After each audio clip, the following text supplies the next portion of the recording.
Today is day 2, talking about my formal weight loss plan and my formal diet. And I'm going to talk today about 3 things that I'm hoping to learn on the way. So if that sounds like something that might interest you, join along.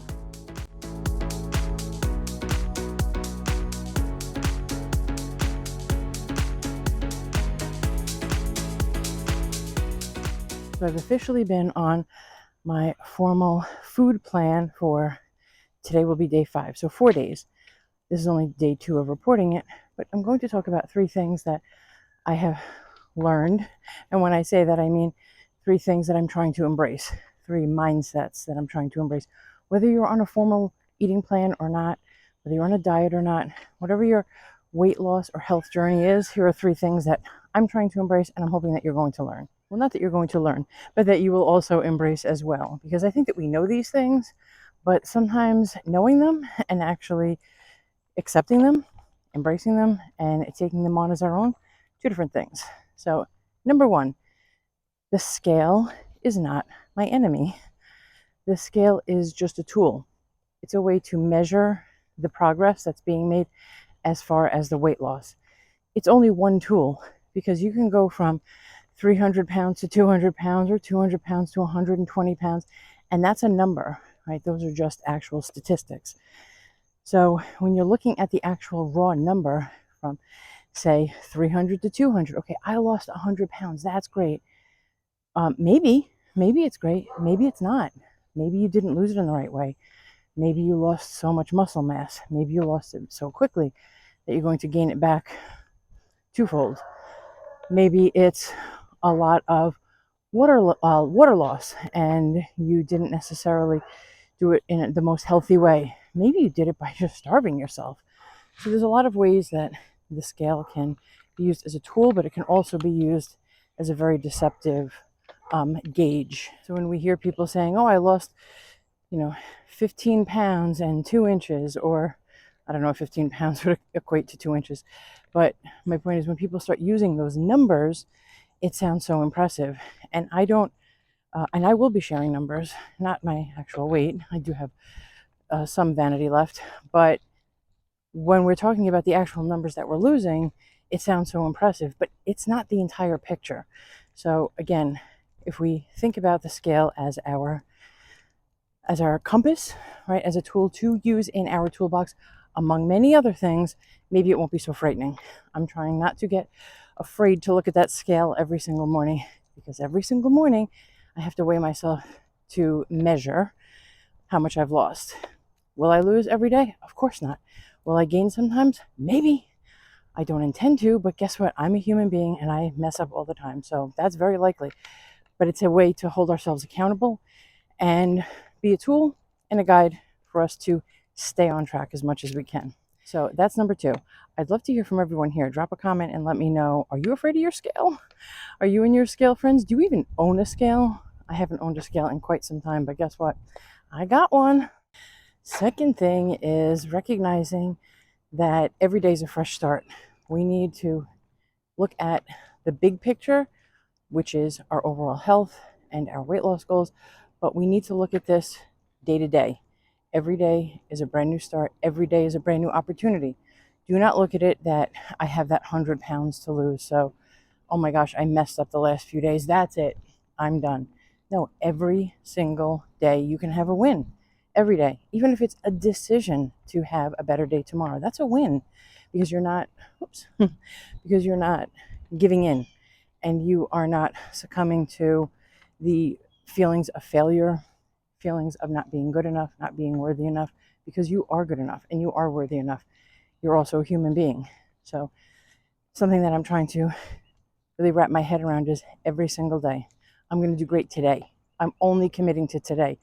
If I try to commit too far into the future, we're going to go this way, then what I'm doing is just giving myself so lofty of a goal that I don't know that it's going to be attainable. I don't know that I'm going to, in my mind, feel overwhelmed, feel like, oh my goodness, this is way too much. So if we do it day to day, right? Today is Friday. Today is Independence Day. Independence from being unhealthy.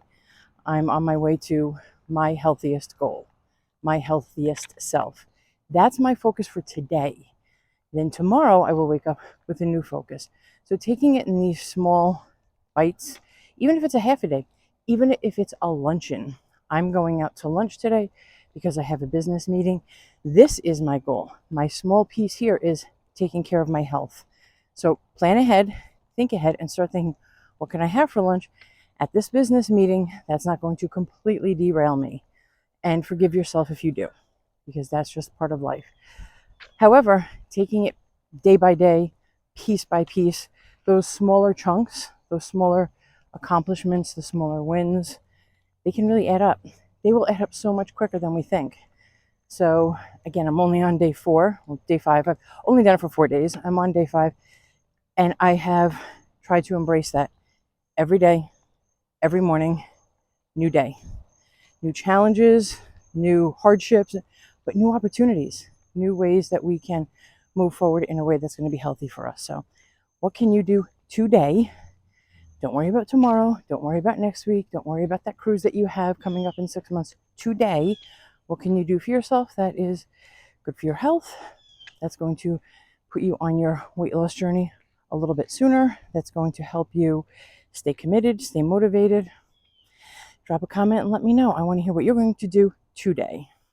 And finally, cravings do not mean defeat. I have cravings all the time. I fall off the wagon all the time.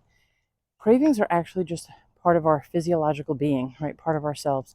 A lot of it is psychological as well, but it's a real thing, right? Having that craving for ice cream, for something salty, for something sweet, for something much richer and savory and heavy, or just having that one piece of candy, or eating at a certain time when you don't normally do it.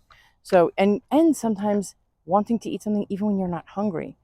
These cravings are something that we should be thinking about and embracing in a way that we can think about it from the point of view as like a scientist, an experimenter, right? Doing sort of these scientific experiments as to, okay, so I had this craving now.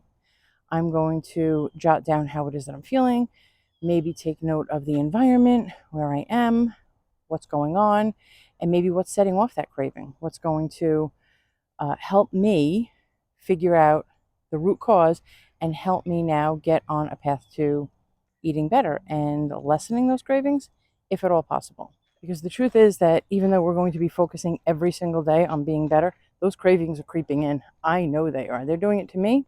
They're going to do it to you. Don't think of them as defeat. Think of them as a way to challenge yourself to start thinking about what they mean. Is it emotional eating? Is it something physiological that your body needs, right? You're craving something because your body needs it. Maybe you're craving something salty because your body really is low on salt. If you keep some sort of small food journal, whether it's in your phone or it's written down, you can start to see the patterns, and then maybe in the future you can start to head off any of the challenges, any of the issues, any of those situations where you're going to be craving salt really badly. So I'm going to try to do that. I haven't done that in the last few days, but I really am thinking about that because I know my cravings hit. I know they hit usually at night. I know it's almost always something sugary. Actually, I think it is always something sugary. I don't know that I ever actually crave anything salty. Not that I don't enjoy it, but I don't actually crave it. So know your body, know what your cravings are, know what your limitations are, and don't look at it as something that's going to get you down. No, the minute you feel it, start to recognize it. Maybe drink a big glass of water, get out your pen and paper and start writing down what is it you're feeling, what is it you're thinking, what the situation is. Be a scientist. Please drop a comment and tell me, number one, what are your cravings? And number two, what are you going to do to start to address those cravings? Meet them head on, focus on how it is that you can determine when they're coming, how they're coming, why they're coming, and let's all support each other. Thanks so much again, everyone, for joining me today on Fab 50s Florida. Every day we are going to be talking about my real life weight loss journey on this formal diet plan. Every single day I'm going to weigh in. Then tomorrow we are going to do our Saturday slim down and start to focus on our overall health, talk about the week ahead, talk about the week that is just past, and talk about ways that we can support each other. I'd love to hear from you. What support do you need? What would you like to hear about? What would you like to talk about? And we will see you tomorrow.